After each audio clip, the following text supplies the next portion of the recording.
Myšlienka na májový event prišla z toho, že som chcel otvoriť eventové leto vo veľkom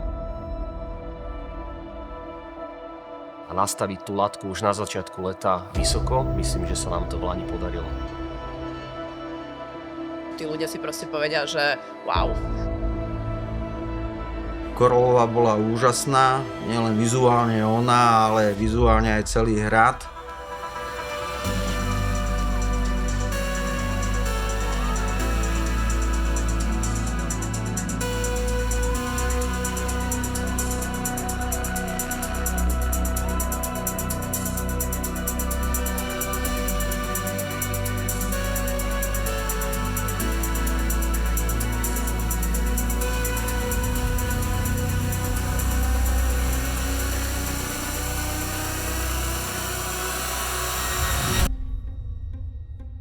Na markáž som hrdá každý deň, pretože je to človek, ktorý doťahuje veci do úspešného konca. Predsa na ňo niečo prezradím. Mark si pripravuje set pár hodín pred eventom, ale nakoniec to vždy dopadne perfektne. Prvýkrát sme robili toto podujatie, ale to spojenie s touto známou DJ-kou už samé o sebe zaručovali, že to bude kvalita.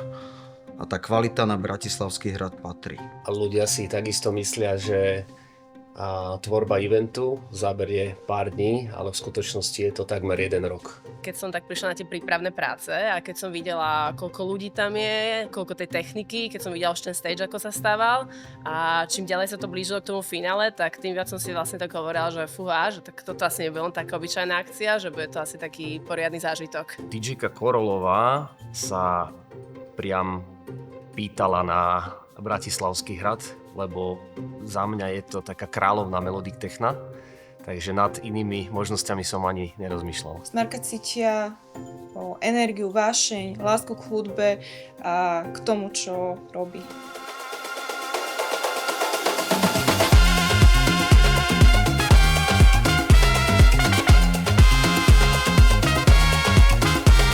Takej samotnej elektronickej hudbe som sa dostal, keď som mal asi 14-15 rokov a prišla éra prvých Discmanov, Mauro Picotto a podobný DJ, tak to som si non-stop púšťal.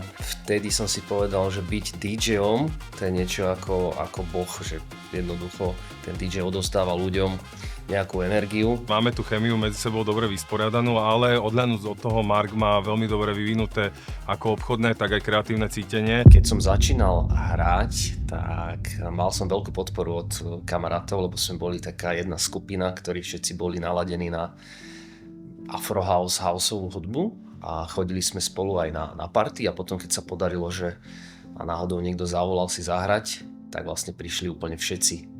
Čiže tá podpora bola silná. Ešte si spomínam, že keď som býval u rodičov a nebol som ešte dospelý, otec mi dal zaracha a ja som strašne potreboval ísť, lebo samozrejme chalani mohli ísť, ja nie.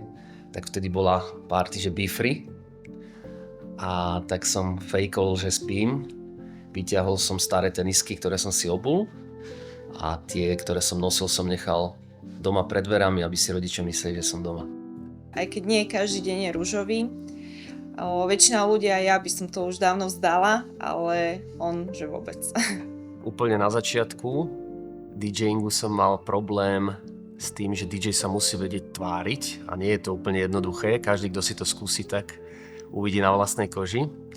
A riešil som to tak, že som sa začal sám seba natáčať. Bol to hrozný pohľad, bolo mi z toho aj trošku zle, ale už po 5. raze som cítil, že sa vnímam lepšie a cítim pri tom lepšie a veľmi mi to pomohlo.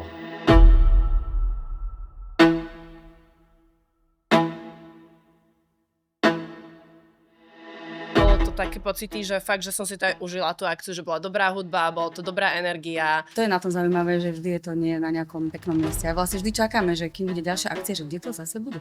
Rozdiel medzi hradom a ostatnými eventami vnímam v tom, že hrad je jedna z najkrajších lokácií na Slovensku, dokonca jedna z najdominant strednej Európy. A tým, že je to takáto prestížna lokalita, tak si zaslúžia event na svetovej úrovni.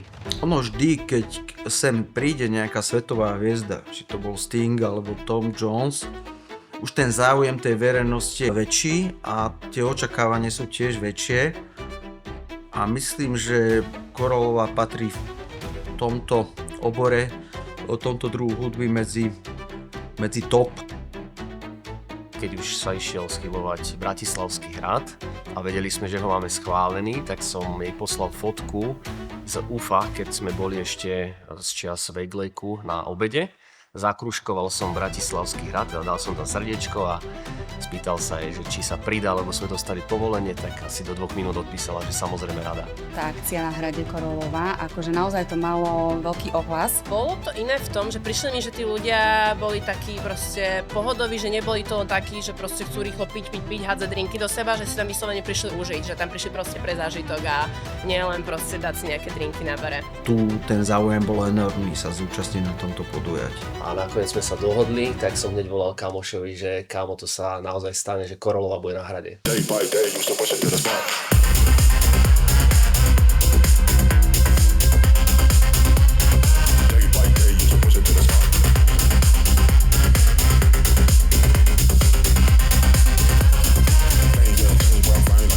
Ten stage bol akože podľa mňa na slovenské pomery veľký a veľmi akože aj vizuálne dobre pripravený, že proste vedela som, že to bude fakt dobré. Spomínam si aj na jednu šťastnú situáciu, ktorá sa nám stala, keď mala Korolová prísť na Slovensko, na hrad, odohrať svoj set. Noc predtým mala hrať o 3 ráno v Dubline a mala bez spánku priletieť do Bratislavy. Len zhodou okolností sa jej zrušil ten let, takže sa mohli vyspať, prísť do Bratislavy a podaril sa jej brutálny set. Keď chceš ísť na akciu, kde si stretneš kamošov, kamošky, ktoré si dlho nevidel, tak to je perfektné na to. Aj preto, že vždy je tam bokom nejaká, povedzme, taká chill zóna, nejaký fajn bar, že si vieš aj pokecať s tou svojou partiou. Najväčší prúser minulý rok, poviem ti rovno 2, tak jeden bol ten, že stage sme postavili tak veľký a tak blízko steny, že jeden prechod sme si v podstate zrušili, takže ostal nám iba jeden.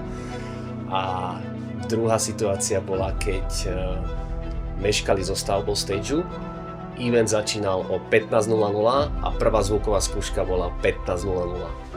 A na základe toho sa aj stala jedna taká maličkosť, že občas vypadávali mikrofóny, a to sa potom postprodukčne muselo všetko podorábať. Sme radi, že tento príbeh sa tu uskutočnil a na konci dňa to bol úspešný projekt, ktorý robili profesionáli, ktorí to vedia. Ak by zajtra Touch of God skončilo, tak mne ako človeku to dalo presvedčenie v tom, že aj z malého detského sna dokážeš vybudovať niečo veľké ako fungujúci projekt, ktorý ostane v spomienkach ľudí.